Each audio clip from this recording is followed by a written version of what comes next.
Olá pessoal, sejam muito bem-vindos. Meu nome é Luísa Dias e essa será a nossa segunda aula de diagrama de fases.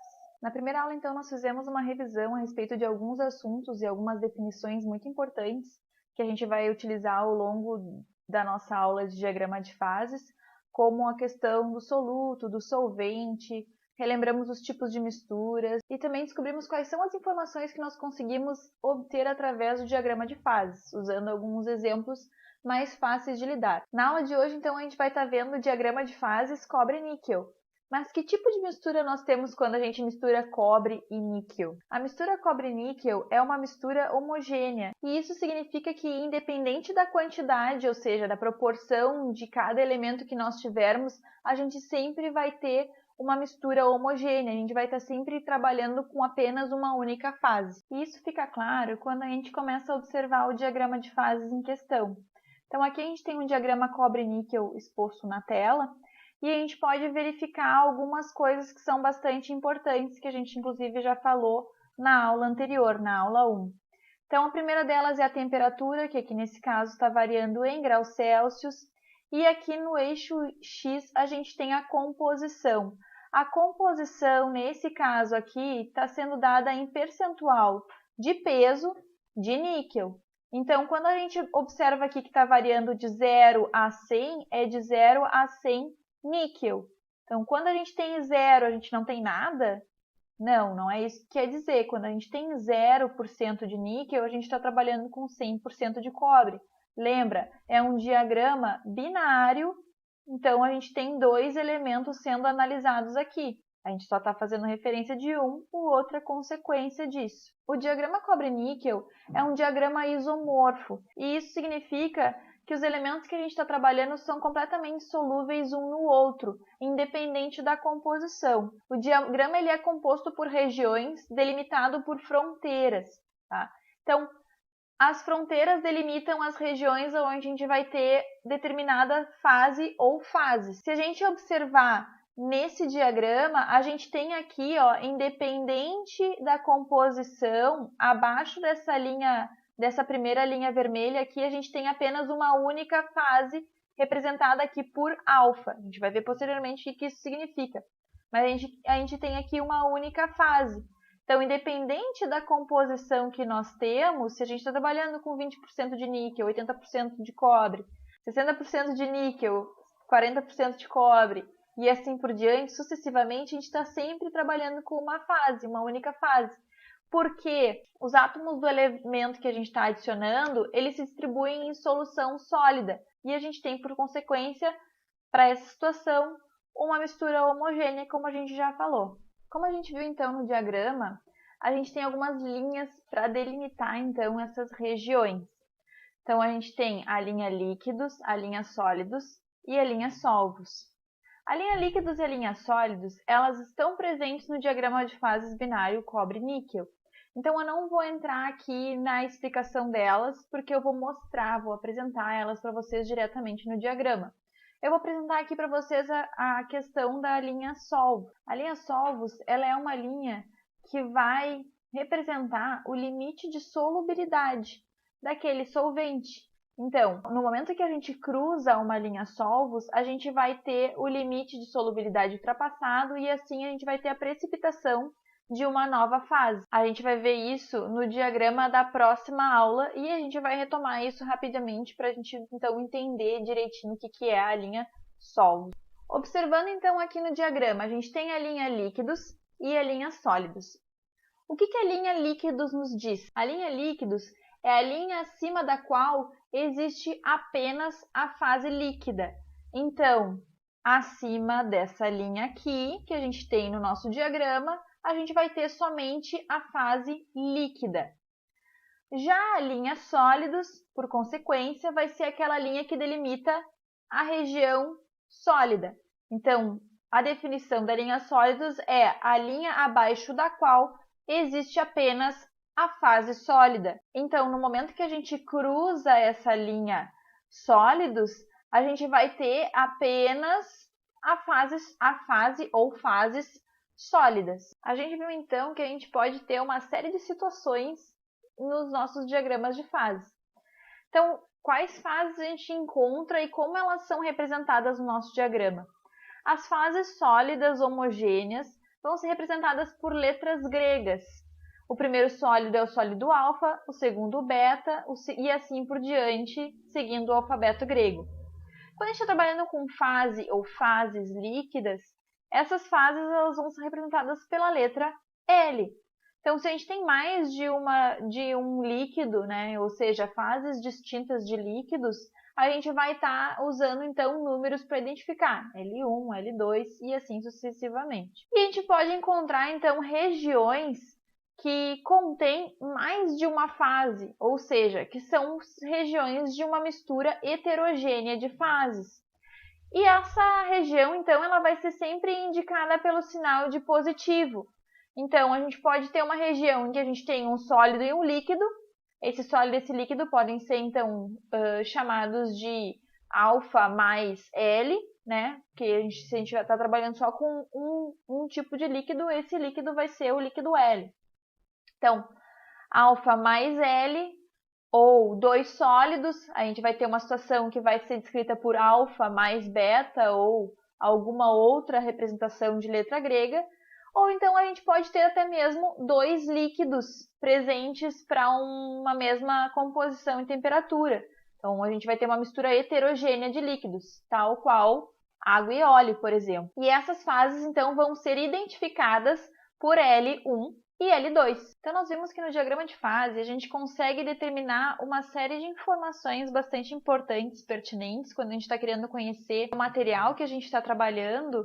E para isso a gente precisa ter duas coordenadas-chave para identificar o ponto que a gente está analisando. Essas coordenadas são, então, a temperatura e a composição. Então, vamos ver cada uma daquelas informações em detalhe que a gente consegue obter. A primeira informação, então, que a gente vai conhecer um pouquinho melhor aqui é a questão do ponto de fusão. Então, nós vimos que nos extremos do nosso diagrama de fase, a gente vai ter uma situação em que a gente vai ter 100% de cada um dos elementos que a gente está trabalhando nesse diagrama binário. Então, no caso aqui do nosso diagrama de fases cobre e níquel, onde a gente tem aqui 0% de níquel, 100% de cobre, e lá no outro extremo, 100% de níquel e 0% de cobre, a gente está trabalhando, então, com aquele metal puro. Então, a gente pode perceber, né, que a gente tem aqui a transformação de fase, e nesse caso aqui se trata da transformação de fase do metal puro. Então, se a gente tem aqui 0% de níquel, a gente tem 100% de cobre, e o ponto que está identificado aqui vai ser o ponto de fusão desse metal puro. O ponto de fusão, então, do cobre, a 1085 graus Celsius. E lá na outra extremidade, onde a gente tem 100% de níquel, a gente vai ter o ponto de fusão do níquel. Então, quer dizer que se eu pegar uma barra de níquel e largar lá dentro do forno a 1455 graus Celsius, ele vai se transformar na hora em líquido. Não, né, gente? A gente viu que o diagrama de fases, ele não nos fornece informações da cinética das reações. São informações termodinâmicas. E o que isso significa? Significa que o tempo não é levado em consideração. O tempo aqui em questão é tempo suficiente para que as transformações ocorram. Então, se a gente deixar o nosso elemento lá durante um tempo suficiente a 1455 graus Celsius, ele vai se liquefazer, tá? E a gente vai ter aquele material no estado líquido, tá? Da mesma forma que abaixo dessa temperatura, se a gente der tempo suficiente para esse material se estabilizar lá dentro do forno, ele vai se encontrar numa situação sólida. Próximo, então, a gente consegue identificar quais são as fases que estão presentes no nosso diagrama de fases. Elas vão estar sempre identificadas segundo aquelas identificações que a gente viu anteriormente. Então, nesse caso aqui, a gente tem fase líquida, fase sólida, e a gente tem aquela região que a gente tem uma combinação das duas. Como diz ali, são identificadas de imediato, pois estão sempre indicadas dentro das diferentes zonas do diagrama. Então, a gente tem aquelas regiões.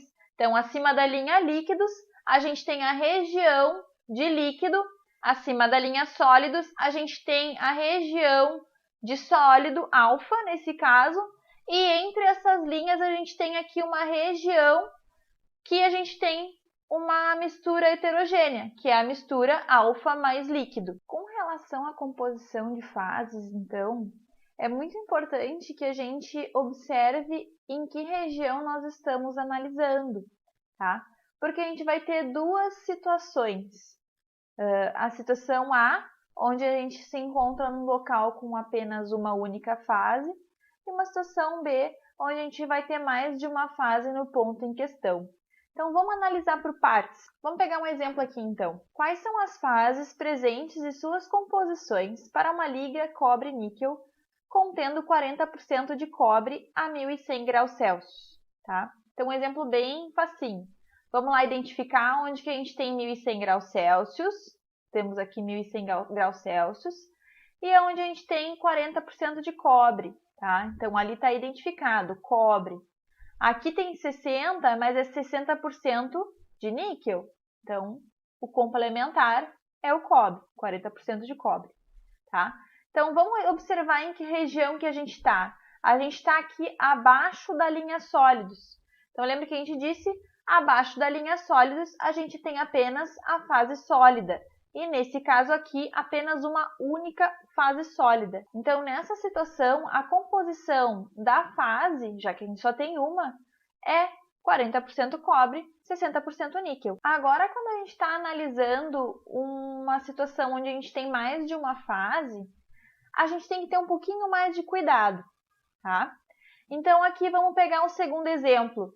Quais são as fases presentes e suas composições para uma liga cobre-níquel contendo 40% de cobre, agora a 1.320 graus Celsius? Então, a gente mudou aqui, né, a temperatura, subimos um pouco. Então, aqui a 1.320 graus Celsius, a gente caiu naquela região que a gente tem uma mistura heterogênea de alfa mais líquido. Então, qual que é a composição do alfa e qual que é a composição do líquido? Para a gente descobrir isso, a gente vai seguir aqui um passo a passo. Primeiro de tudo, depois a gente identificar o ponto, né? Primeiro de tudo é identificar o ponto. Já temos o ponto identificado. Posteriormente, a gente vai traçar uma isoterma, ou também conhecida como linha de conexão ou linha de amarração, tá? A isoterma é uma linha, nesse caso aqui, horizontal, né? Então, de temperatura constante, que ela vai se estender até o momento que a gente vai estar tocando a fronteira dessa região. Nesse caso aqui, à direita, nós vamos ter a linha sólidos e à esquerda a gente vai ter a linha líquidos. Aonde essa isoterma tocar nessas linhas, a gente vai identificar as coordenadas dessas fronteiras, tá? Então, aqui a gente disse que aqui à direita, na linha sólidos, nós tocamos em 67 e à esquerda a gente tocou em 54, tá? Então, se à esquerda a gente tem líquido e à direita a gente tem sólido, a composição da fase líquida é essa composição que nós temos aqui à esquerda, e a composição da fase sólida é a composição que a gente tem aqui à direita.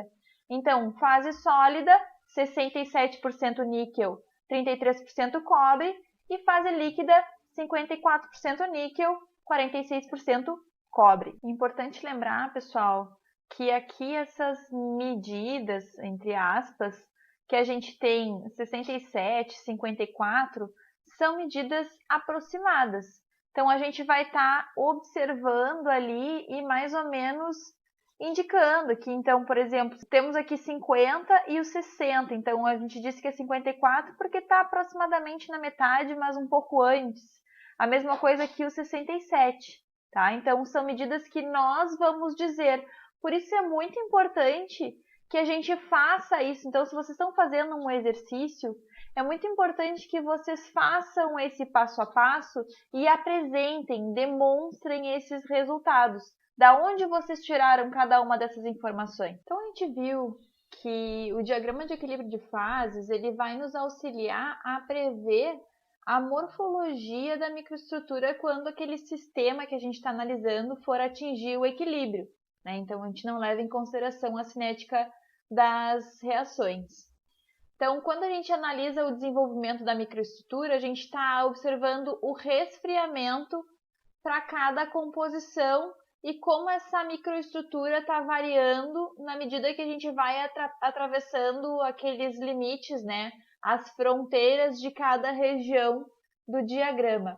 Então, nesse caso aqui, a gente vai analisar uma liga contendo 60% de níquel e 40% de cobre, né? Então, para completar os 100%, e a gente inicia a análise lá em 1500 graus Celsius. Para essa liga proposta, então, a gente consegue observar que o sistema passa por três regiões de equilíbrio de fases durante o resfriamento. Então, a gente inicia lá na fase líquida, passando por uma mistura heterogênea de sólido mais líquido e terminando aqui em apenas sólido, né? Uma mistura homogênea sólida. Então, como a gente viu, acima da linha líquidos existe apenas a fase líquido. E quando a gente estiver representando a microestrutura, ou seja, quando a gente estiver estudando o desenvolvimento da microestrutura, a gente vai representar a condição de líquido como essa circunferência aqui, ó, redonda. Então, como se a gente estivesse analisando aquela região ali. E ela contém apenas líquido. Então, a gente vai representar com uma letra L. No momento que a gente continua resfriando, tá? Então, estamos removendo calor e analisando sobre um ponto sobre a linha líquidos, tá? A gente tem, então, a formação do primeiro sólido. E nesse caso, né, como a gente já viu, a gente trabalhando com sólido alfa, então a gente vai ter a formação do primeiro sólido alfa. Quando estiver representando isso, né, o desenvolvimento da microestrutura, a gente vai apresentar lá a circunferência, que nem a gente apresentou anteriormente, com a letra L, e pode ser lá um hexágono, uma bolinha, com o sólido alfa. Tá? E a gente pode pintar ou usar alguma representação para identificar o que é um sólido nesse caso. Quando a gente cruza a linha líquidos, a gente continua resfriando e a gente entra naquela região da mistura heterogênea. Tá? Então, nesse caso, nessa situação, a gente tem um equilíbrio de fases entre a fase líquida e a fase sólida.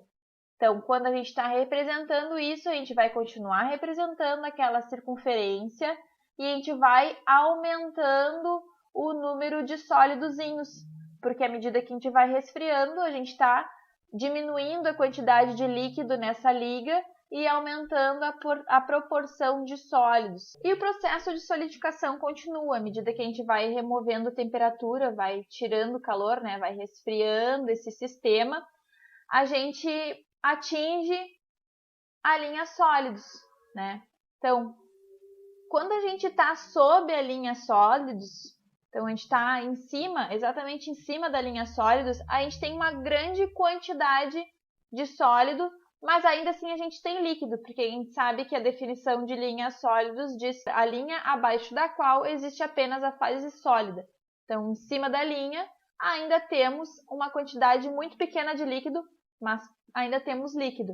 E ela pode ser representada como a gente vê aqui embaixo, ó.